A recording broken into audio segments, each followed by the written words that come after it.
Well, this is just super. It's just great. Thank you so much.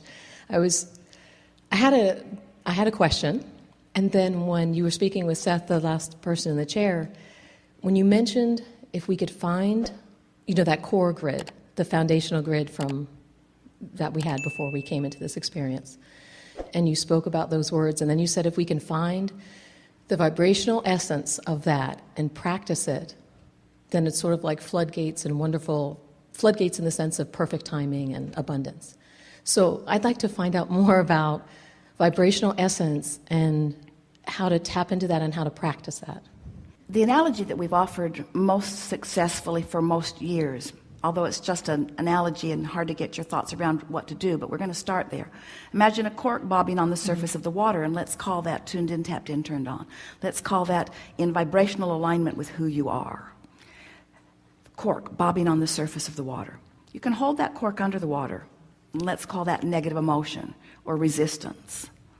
But when you let go of it, it's going to bob right back to the surface. And the point that we've been making with that analogy is it's not that you have to work hard to accomplish it because it's already accomplished. You just have to stop doing so many of the things that you do that cover it up with resistance. So some of the tools are saying to yourself things like, well, be easy. A sort of self-talk, a kind self-talk would be where we would begin. You are hard on yourselves, especially after you decide that you're going to be deliberate creators. The first thing you say is, I create my own reality. How wonderful is that? And then the next thing you say is, I have to create my own reality? I don't really know what I'm doing. And we say, if you will just be easy about it, self-talk yourself. I'm doing just fine, and it's going to be all right. And I don't have to figure it out all at once. And things are unfolding just right for me.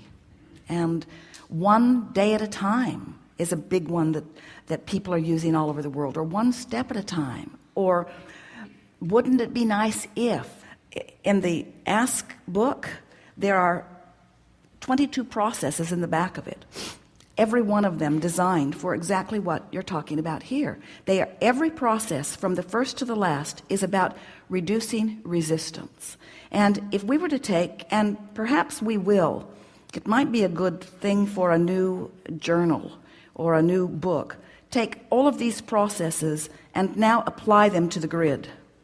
Because everything that is about lowering resistance is about allowing the grid, which then will fill in. We make it harder than it needs to be. It's this simple. Your vortex is full of stuff you've asked for. You feel good. It'll come in perfect timing. Sometimes it'll be an idea. Sometimes it will be an impulse to act. Sometimes it will be somebody else saying something. Sometimes you get hanging around. Esther's been running around with Tracy, her daughter, and Jeannie, her sister, and Becky, her sister, and it's uncanny how often they say the thing that she is looking for. Or a stranger in Home Depot. In other words, your cooperative components are everywhere all around you. You don't need to be the single-handed mighty creator of your own reality. The grid's filling in with so much help if you'll just chill and let it come.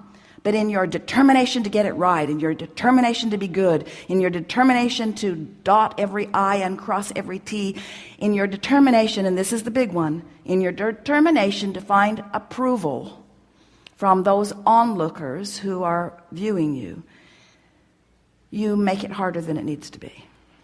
All that you just said, is that specific to me or in general to all of us? Specific to you. Thank you. And to all of you as well. Yes. Thank you.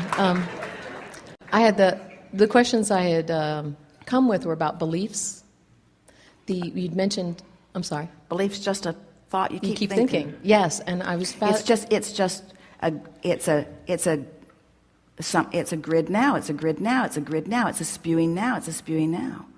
And if you do it enough, then it's so easy to do it that then you call it a belief. Here's what a belief is. Okay. A belief is an offering of a vibration consistently enough that the grid filled in with evidence to support the belief.